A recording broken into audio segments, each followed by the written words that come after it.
Gage fly back the brow pan racing El Negro. Hits the ground in the early part of the gap, now the outside Grand Dynasty.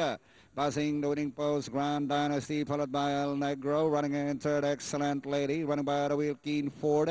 Then followed by Indian Minter. Petrus Blanc and Kiss Me Gently is running in the tail of the field.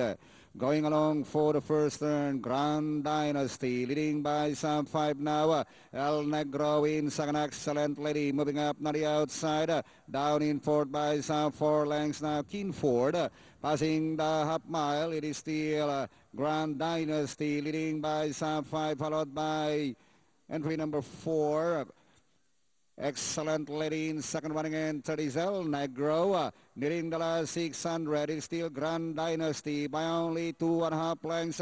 And here comes Excellent Lady coming close on the outside, El Negro. Down in 14 Ford, here comes Indian Minta towards the last 350. Grand Dynasty by only a length. An Excellent Lady on the outside. Towards the final turn, Grand Dynasty, Excellent Lady on the outside. It's Grand Dynasty, Excellent Lady moves up on the outside, grab the leader. It's now Excellent Lady, followed by Grand Dynasty, Keen Ford. And hitting the finish line is Excellent Lady, Keen Ford. Close Indian Minta, Grand Dynasty, 1 El Negro, Kiss Me Gently, Petrus.